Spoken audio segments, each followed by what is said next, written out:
कक्षा 8वीं की स्टूडेंट फाइलें आपका विषय यहाँ पर गणित का वार्षिक परीक्षा सत्र 2025-26 का पेपर लेके आ चुके हैं। आप लोग बहुत सारे यहाँ पर कमेंट डाले थे कि विषय गणित का पेपर लाओ, तो फाइनली ये पेपर आ चुका हो। साथ ही इस वीडियो में हम संपूर्ण उत्तर सहित आपका पेपर कंप्लीट करेंगे। तो आप लोग वीडियो को लाइक कर लीजिए, चैनल को सब्सक्राइब कर लीजिए। आप यहाँ पर देख लीजिए राज्य शिक्षा केंद्र मध्य प्रदेश भोपाल वार्षिक परीक्षा सत्र 2025-26 विषय गणित। ठीक है, समय आपका 2.5 घंटे रहेगा। कक्षा 8 पूर्णांक आपका 60 नंबर का रहने वाला है। और साथ ही आप लोग वीडियो को लाइक और चैनल को सब्सक्राइब जरूर कर लीजिए। और साथ ही इस वीडियो को अपने दोस्तों को भी शेयर कर दीजिए। तो चलिए आपका जो विषय गणित का पेपर है वो देख लेते हैं। तो आपके यहाँ पर आते हैं बहुविकल्पीय प्रश्न 1 से 5 तक। तो निर्देश आता है सही विकल्प चुनकर उत्तर लिखिए। प्रत्येक प्रश्न के लिए 1 अंक आपका निर्धारित है। तो प्रश्न पहला आता है समीकरण 2x-3 = 7 का हल है। तो इस समीकरण को आपको हल करना है, x का मान निकालना है। ठीक है, आप यहाँ पर देख लीजिए 2x-3 = 7 दिया गया है। ठीक है आपका, तो इसका आप हल करेंगे तो आप यहाँ पर देख लीजिए 2x = 7 + 3। ठीक है, तो x बराबर आपका 10/2 हो जाएगा। जो आपका 3 है वो उस साइड जाएगा 7 की साइड, तो वो प्लस में हो जाएगा। ठीक है, अभी आपका इस साइड माइनस में है, वो आपका उस साइड जाएगा तो प्लस में हो जाएगा। तो 7 + 3 कितना होता है 10। ठीक है, 10 हो गया। और a आपका यहाँ पर जो 2x है a आपका यहाँ पर गुणा में है, तो आपका इस साइड जाएगा तो बटे में यानी भागे में पहुँच जाएगा, तो 10/2। ठीक है, तो आप 2 का भाग 10 में देंगे तो आपका कितना आ जाएगा 5। तो 5 इसका राइट आंसर रहेगा। फिर आपका दूसरा तक किसी संख्या के 2 गुणों में 8 जोड़ने पर 32 प्राप्त होता है, वह संख्या होगा। तो आपका यह था 12, बी था 14 और सी था 16 और डी था 18। तो जो प्रश्न दूसरा दिया गया किसी संख्या के 2 गुने में 8 जोड़ने पर 32 प्राप्त होता वह संख्या होगा, तो इसका आंसर आपका 12 हो जाएगा। फिर आपका प्रश्न तीसरा आता है एक चतुर्भुज के विकर्ण परस्पर लंब समद्विभाजक हैं तो चतुर्भुज होगा। तो आपका यह था आयत, बी था समचतुर्भुज, सी था समांतर चतुर्भुज और डी था समलंब। तो जो प्रश्न तीसरा दिया गया है एक चतुर्भुज के विकर्ण परस्पर लंब समद्विभाजक हैं तो चतुर्भुज होगा, तो इसका आंसर आपका समचतुर्भुज हो जाएगा। फिर आपका चौथा देख लेते हैं। चौथा आपका था निम्नलिखित में से कौन सी संख्या पूर्ण वर्ग है। तो आपका यह था 39, बी था 66 और सी था आपका 81 और डी था 94। तो निम्नलिखित में से कौन सी संख्या पूर्ण वर्ग है, तो इसका आंसर आपका 81 हो जाएगा। प्रश्न 5 आता 8.5 × 2.5 का मान क्या होगा। तो आपका ए आता है 16.25, बी आता है 21.25 और सी आता है 21।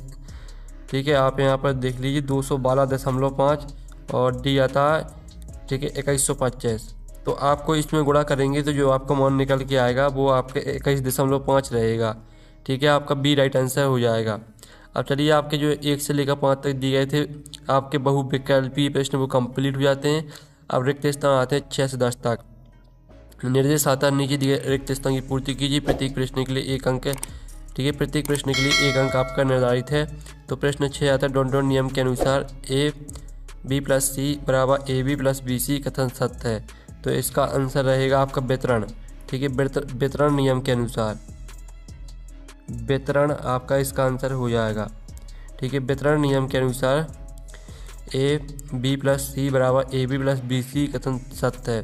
फिर आपका 7वां आता समांतर चतुर्भुज के सम्मुख कोण लघु होते हैं।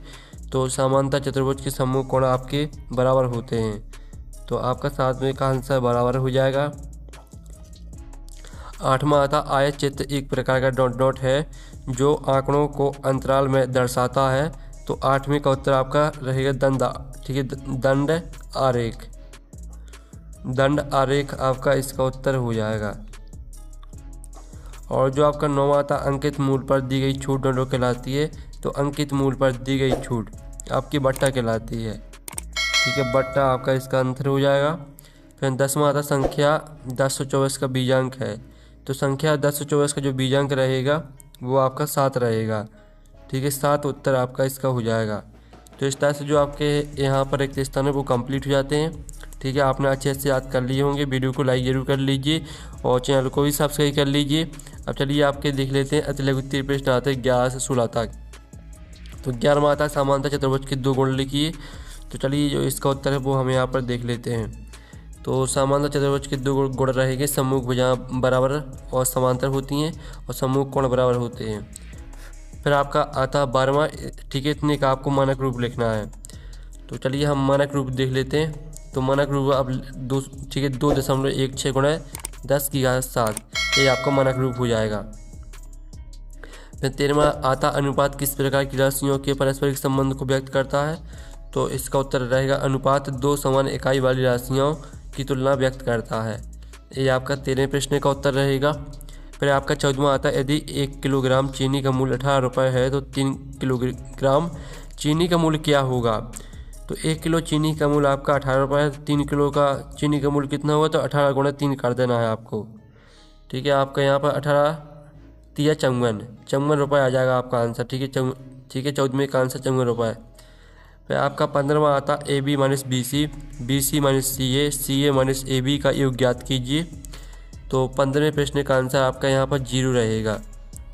ठीक है, और साथ ही 16वां आपका आता यदि एक प्राकृतिक संख्या m को n स्क्वायर से व्यक्त किया जाता है, जहाँ भी एक प्राकृतिक संख्या है तब m एक संख्या है, तो इसका आंसर रहेगा पूर्ण वर्ग संख्या है। ठीक है, 16वें का उत्तर आपका हो जाएगा पूर्ण वर्ग संख्या है।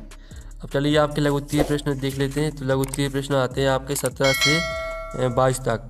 तो 17वां आता हल कीजिए 5x प्लस 7/2 बराबर 3/2x माइनस 14।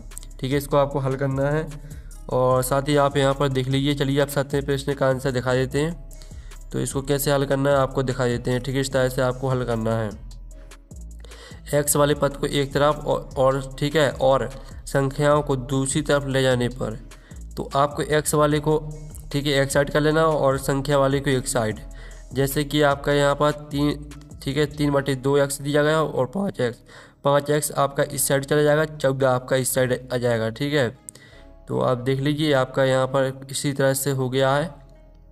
ठीक है, आप यहाँ पर देख लीजिए, इसको आप हल करेंगे तो आपका x बराबर -5 आंसर आ जाएगा। फिर आपका 18वां आता निम्न समीकरण को सरल रूप में बदलते हुए हल कीजिए। इसको आपको यहाँ पर सरल रूप में बदलना है, तो इसका आंसर आपका t बराबर -2 आ जाएगा। ठीक है, इस तरह से आपको हल करना है। ये आपका 18वें क्वेश्चन का आंसर रहेगा। फिर आपको 19वें क्वेश्चन आता, ठीक है, अच्छी प्रकार से फेंटे हुए 52 ताशों की एक गिड्डी में से एक इक्का प्राप्त करने की प्रयागता। तो 19वें क्वेश्चन का आंसर देख लेते हैं। ताश की गड्डी में कुल पत्तों की संख्या 52 और कुल इक्कों की संख्या 4। प्रायिकता का सूत्र देख लीजिए। प्रायिकता के सूत्र में आपको मान रख देना है, तो आपका 1/13 आंसर आ जाएगा। फिर आपका आता है यहाँ पर 20वां, वह सबसे छोटी संख्या ज्ञात कीजिए जिससे 243 को गुणा करने पर पूर्ण घन प्राप्त हो जाए। तो चलिए आप देख लीजिए, ये आपका 20वें क्वेश्चन का आंसर रहने वाला है। तो इसका जल्दी से फटाक से स्क्रीनशॉट ले लीजिए। ठीक है, वह सबसे छोटी संख्या है आपकी 3 है। फिर आपका यहाँ पर 21वां आता है एक ऐसे घनाभ की ऊंचाई ज्ञात कीजिए जिसका आयतन 275 घन सेंटीमीटर और आधार का क्षेत्रफल 25 सेंटीमीटर स्क्वायर है। तो आप यहाँ पर देख लीजिए, इस तरह से आपको मान निकालना। घनाभ का आयतन बराबर आधार का क्षेत्रफल गुणा ऊंचाई, इसमें मान रख देना है। तो ऊंचाई आपकी 11 सेंटीमीटर निकल के आ जाएगी। फिर आपका यहाँ पर आता है 22वां, यदि चमेली के पास अपने धन का 75% खर्च करने के बाद 600 बचे तो ज्ञात कीजिए कि उसके पास शुरू में कितने रुपए थे। तो आप यहाँ पर देख लीजिए, बचत प्रतिशत बराबर 100% माइनस 75% बराबर 25%। माना कुल धन x है तो x का 25% 600, x/4 बराबर 600, तो x बराबर 2400 रुपये आपका आंसर आ जाएगा। फिर आपका यहाँ पर देख लेते हैं द्वितीय प्रश्न। ठीक है, 23वां आता है सरल कीजिए a + b 2a माइनस, ठीक है, 3b + c minus 2a minus 3bc, इसको आपको सरल करना है। तो चलिए आप 23वें क्वेश्चन का आंसर देख लीजिए। इस तरह से आपको सरल करना है। इसका answer 2a² minus 3b² minus ab minus ac plus 4bc, ये आपका आंसर रहेगा। फिर आपका 24वां आता एक दूध का टैंक बेलन के आकार का है जिसकी त्रिज्या 1.5 मीटर और लंबाई 7 मीटर है। इस टैंक में भरे जा सकने वाले दूध की मात्रा लीटर में ज्ञात कीजिए। तो ये आपका 24वें प्रश्न का उत्तर रहेगा। इसका आंसर 49,500 लीटर आ जाएगा। ठीक है, और फिर आपका 25वां देख लेते हैं। 25वां प्रश्न देख लीजिए। इसको आपको ठीक इतने में से इतना आपको घटाना है। ठीक है, तो आप यहाँ पर देख लीजिए, इस तरह से आप घटाना है तो इसका आंसर आपका निकल के आ जाएगा। फिर 26वां आता है, तालिका के आंकड़ों का प्रयोग कर एक रेखिक आलेख बनाइए और विभिन्न वर्षों में एक गांव में पुरुषों व स्त्रियों की संख्या हजारों में निम्नानुसार है।